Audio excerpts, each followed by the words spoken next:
Olá, sou o professor Marcelo Palma e continuando nossa série de processo do trabalho acadêmico, continuamos a falar sobre os princípios, as peculiaridades que tornam o processo do trabalho diferente, destacado do processo civil comum. E uma dessas peculiaridades muito interessante é a irrecorribilidade imediata das decisões interlocutórias. Os órgãos jurisdicionais, o Poder Judiciário, vaza os seus atos processuais de diferentes formas. E as principais são os despachos de mero expediente, sem carga decisória, que visam impulsionar o processo, as sentenças, com ou sem resolução do mérito, que se referem à atividade do juiz singular, os acórdãos, que podem também ser com ou sem resolução de mérito, mas se tratam de decisões dos órgãos colegiados, sejam eles plenos ou fracionários. E por fim nós temos as decisões interlocutórias. O que são as decisões interlocutórias? Muitas vezes, o magistrado, o órgão colegiado é chamado a decidir sobre o merecimento de alguma questão que as partes trazem no processo, E essa questão, apesar de não ser a matéria de fundo, a sua decisão ela é essencial para o prosseguimento do feito, ou ela é muito importante para o prosseguimento do feito. Então, o juiz ou o tribunal ele tem que exercer uma carga valorativa sobre aquele requerimento. Ele tem que deferir ou indeferir um requerimento efetuado pelas partes no curso do processo. Então, a decisão interlocutória nada mais é do que um pronunciamento judicial que resolve, que decide uma questão incidental. Não se refere diretamente ao mérito, não vai resolver o mérito, logicamente, que pode estar ligado ao mérito, de maneira lateral, ou ser importante para a resolução do mérito, mas não é aquele pedido, não é o deferimento ou indeferimento, a análise direta daquele pedido. É uma questão importante do processo posta sob análise do juiz para prosseguir, o processo, importante para o prosseguimento do processo, ou também muito relacionado à antecipação dos efeitos daquela tutela de mérito, hoje com o nome de tutela provisória de urgência de natureza antecipatória, ou uma tutela cautelar, para se conservar o direito. Então, assim, são exemplos de decisões interlocutórias, aquelas que resolvem questão meramente incidental, sem resolver o processo naquela instância de julgamento, as decisões que deferem ou indeferem as tutelas provisórias de urgência de natureza antecipatória ou cautelar, uma decisão que defere ou indefere uma produção de determinada prova, Então, são decisões incidentais. Elas têm uma carga valorativa, causam benefício ou causam prejuízo a uma ou a ambas as partes, A diferença do despacho, o despacho ele não tem carga valorativa. Ele não defere ou não indefere, Normalmente os verbos ligados às decisões interlocutórias, concedo, não concedo, indefiro, defiro, Então, o juiz está analisando uma questão incidente. A questão se coloca que o artigo 893, parágrafo 1º, diz expressamente, esse artigo da CLT, que as decisões interlocutórias são irrecorríveis de imediato, sendo que o merecimento dos seus motivos, sendo que o seu merecimento ocorrerá somente quando do recurso da decisão final. E essa decisão final é a decisão daquela instância, se for no juiz de primeiro grau, da sentença. E o recurso da sentença é o recurso ordinário para o Tribunal Regional do Trabalho. Bom, a questão que se coloca aqui é que este princípio ele é voltado à celeridade do processo do trabalho. É um dístico do processo civil. O processo do trabalho ele não deseja ser interrompido por recursos sucessivos decorrentes da análise de questões meramente incidentais. Isso é muito importante, né? Que toda vez que o juiz do trabalho vem, ou o tribunal venha a ser chamado a decidir uma questão incidental, que não haja interrupções por recursos à instância superior, né? Decorrentes de decisões meramente incidentais. Isso sempre foi uma distinção do processo do trabalho com relação ao processo civil, né?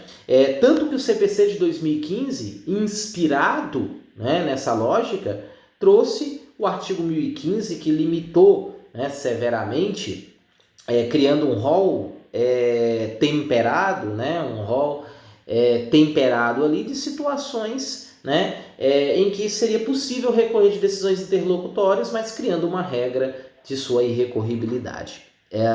A questão que se coloca aqui, então, a regra é que as decisões incidentais não são recorríveis de imediato no processo do trabalho, né? Mas elas são recorríveis. Sim, por exemplo, se você tem uma prova indeferida, né, no processo do trabalho, você pode lá na frente, caso reste prejudicado na sentença, né, argumentar que essa decisão o prejudicou, né,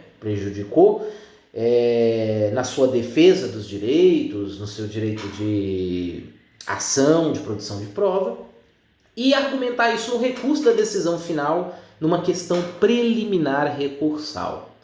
Então, não é que as decisões interlocutórias no processo de trabalho são absolutamente recorríveis. Elas não são recorríveis de imediato, mas quando do recurso da decisão final, podem ser plenamente arguíveis numa preliminar de recurso, numa preliminar de nulidade. A questão que se coloca é que, para que isso seja possível, deve haver o manejo de uma figura costumeira, né, denominada protesto interruptivo da preclusão, né?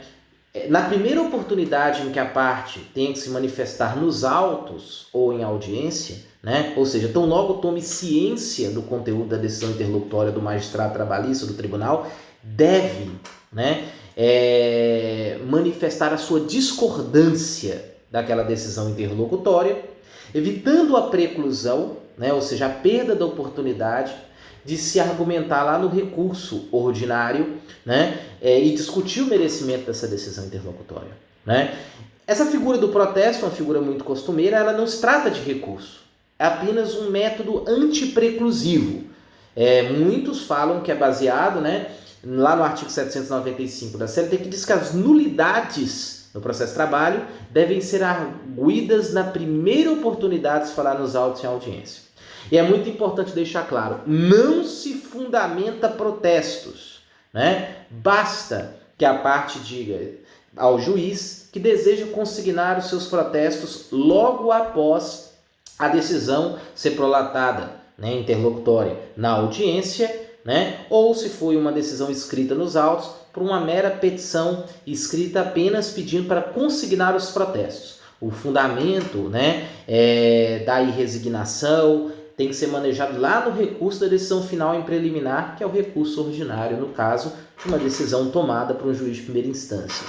Bom, nós temos algumas exceções criadas jurisprudencialmente a esse princípio da irrecorribilidade, né, que está estatuído no 893, parágrafo 1º. E elas foram trazidas pela súmula 214 do Tribunal Superior do Trabalho, que são 3, né? Quando a decisão interlocutória ela for proferida no âmbito de um Tribunal Regional do Trabalho e ela for contrária a uma súmula ou orientação jurisprudencial do Tribunal Superior do Trabalho. Aí ela é recorrível de imediato. Quando também for prolatada uma decisão interlocutória pelo Tribunal Regional do Trabalho e houver recurso imediato previsto, principalmente no regimento interno, nas leis processuais. Bom, e por fim, uma que ocorre bastante, né? Bastante aqui, né? Na primeira instância, é quando um juiz de primeiro grau, né, ao decidir uma exceção de incompetência territorial, ou seja, ele acolhe as alegações do excipiente, ou seja, ele entende que ele é incompetente, aquela ação não deveria ter sido proposta na unidade dele, né, naquele juízo trabalhista, e ele remete esses autos para um outro juízo trabalhista, mas vinculado a outro TRT. Por exemplo, estou aqui no TRT de Minas e envio os autos para uma vara do trabalho do TRT da Bahia, né? Isso é uma decisão interlocutória, porque essa decisão não põe fim ao processo naquela instância, apenas vai remeter para outro juízo. Portanto, neste caso, a súmula 214 prevê a possibilidade de um recurso imediato dessa decisão interlocutória, né? O mesmo não ocorre, por exemplo, se eu me reconhecer incompetente territorialmente e mandar para uma vara do trabalho do mesmo estado de Minas. Não é possível. Bom, gente, um outro princípio importante é o princípio, a peculiaridade do jus postulandi.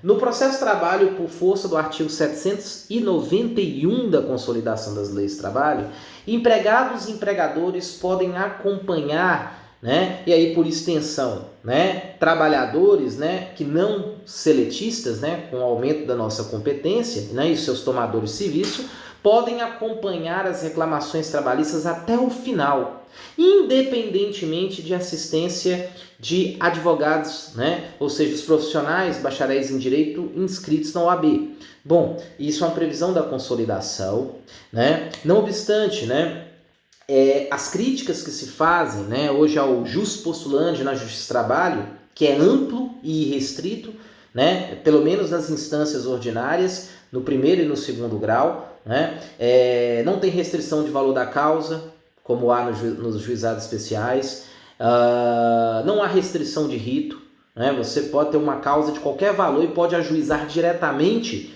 sem assistência de advogado, mas não obstante as críticas, e quais são essas críticas, né? Que uma pessoa que vai sem a assistência de advogado à Justiça do Trabalho, ela vai desprotegida, né, hoje, né?